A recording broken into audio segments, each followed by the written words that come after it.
some miles and miles of Texas, all the stars up in the sky. Of all those bright Texas stars, there's one with a mouth like a sailor, a wardrobe like Johnny Cash, and a cigar like Winston Churchill. I said, how are you? Who's got cowboys talking and politicians pretty nervous. He's Kinky Friedman, a man as much a part of the Lone Star State's landscape as cattle and sagebrush. But are you serious as a candidate? Absolutely. All right, hold on for a second, please. Very serious. Thank you. Who's now decided the Texas governor's mansion would be a pretty fitting place to hang his hat. We're number 1 in executions, and we're number 49 in funding public education. I mean, we're lagging behind Mississippi, you know. When you're behind Mississippi, you got a problem. And if you think Mississippi was offended, just stick around. Kinky's made a career out of shooting from the lip. Everything and everyone is fair game. What's your position on gay marriage, Kinky? I support gay marriage because I believe they have a right to be just as miserable as the rest of us.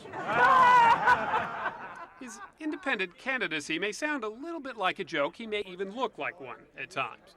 But he's counting on a change in attitude in Texas politics that longtime humorist Molly Ivins flatly summed up this way. On the matter of Kinky for governor, my response is, why the hell not? After all, he does have his positions and certainly his passions. On education, the teachers are getting screwed, blued, and tattooed by this system. And our government does not seem to care about what's happening to them. On the death penalty. I mean, I am not anti-death penalty, but I'm damn sure anti the wrong guy getting executed. He's even got a pretty clear fiscal policy. Before he died, the accountant asked my father, what are your financial goals, Tom? And he said, my financial goals are for my last check to bounce.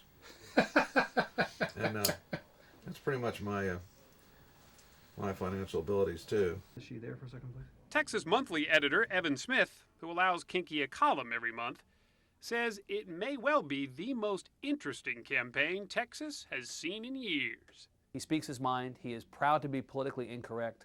He offends people almost as a matter of chemicals in his body. He can't help himself. And some voters can't seem to get enough of it. While we were there, the phone rang off the hook with strangers offering campaign slogans. I got a new campaign slogan, Kinky Friedman. He never broke his word to the Indian.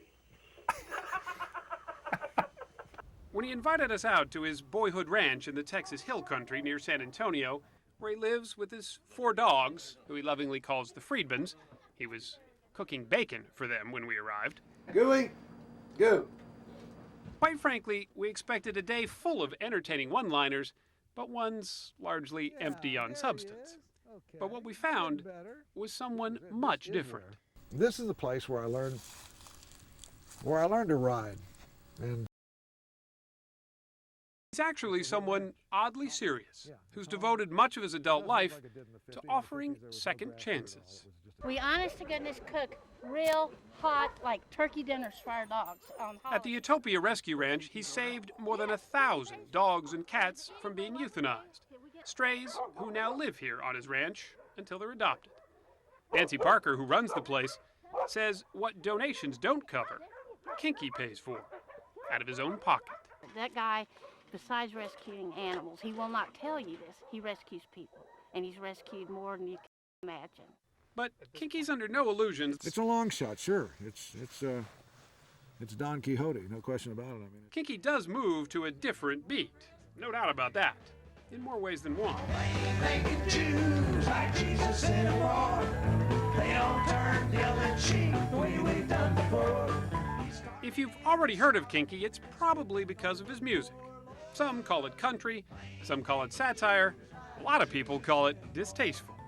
His song, They Ain't Making Jews Like Jesus Anymore, raised as many eyebrows as it got toes tapping. The only thing that seemed to irritate people more was the name of his band, Kinky Friedman and the Texas Jewboys. He even jokingly compared himself to Jesus on stage. Neither of us ever actually held a job during the course of our lives. We both just traveled around the countryside, basically irritating people. His late father, Tom Friedman, once told a documentary crew he wasn't really fond of the Jewboys name his son chose for the band, but it did exactly what Kinky wanted it to do. shock people. I says, that's a terrible name. It's a negative, hostile, peculiar thing, and if you call somebody that, it's an insult. He says, that's great, that's what I wanted. Which it seemed he wanted to do with his lyrics, too. There was this one. Only to be topped by this one. You uppity women, I don't understand why you gotta go and try to act like a man. Get your biscuits in the oven and your buns in the bed offended a lot of women, but it sold a lot of albums. Kinky soon grew a cult following. Tens of thousands wanted to get kinky. Among them,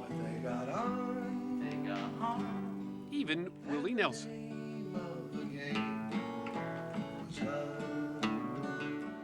They did several songs together, traveled together, and he remains one of Kinky's confidants. In fact, Kinky's promised him a job in the governor's mansion.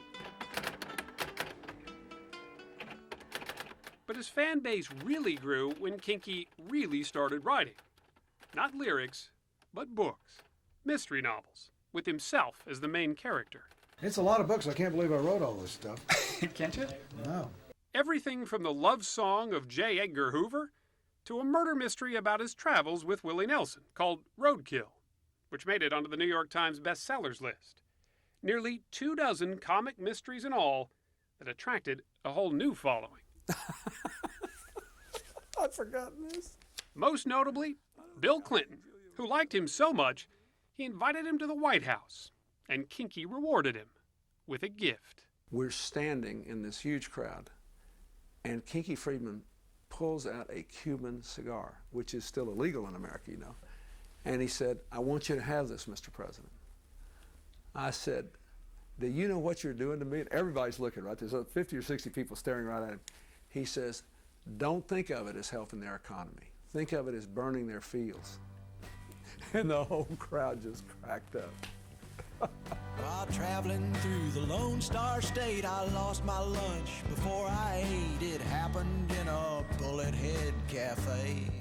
Next month, Simon & Schuster, a subsidiary of Viacom, which also owns us here at CBS, will release 10 Little New Yorkers. It will be Kinky's 18th and last novel. Hey, buddy, are you blind? He'll be trading in book tours for campaign stops, or as he likes to say it, It's time for literature's loss to be a politics game. But those closest to Kinky worry that his sarcastic wit, his irreverent gestures, his disdain for being politically correct may overshadow the man they know. Friends like fellow composer Billy Joe Shaver know it's probably going to get ugly, quick. The political people are going to throw hardballs and curves and all kind of things at him and trash and everything they can think of. But Are you ready for that? Oh, of course. It happens all the time. They throw tomatoes at him when he's on stage anyway. Kinky? This is Jesus. So, say what you will about his sense of music, his timing, his dress, his manners, his politics, even his cigar, although watch what you say about his cigar. He is what he is. And even if he doesn't win, he's certainly going to have an impact. And it would be a marvelous way to make some really effective points about the inanity of the political process, the stupidity of the speeches one repeatedly hears, and the lack of real ideas in Texas government. It would just be a ball. Kinky is not plastic. Kinky is real. And at a very gut level, he connects with those people. And I think whether it's Willie Nelson and Dwight Yoakam or the man on the street in some small town, Kinky speaks to them. And that's why he ultimately cannot be written off. And I want to do the best I can for the people of Texas, and I want that to be in a place that's above politics. That's a beautiful place if we can find it, and I think we can. And perhaps nowhere is that more likely than somewhere in the vast elbow room that is Texas. I saw my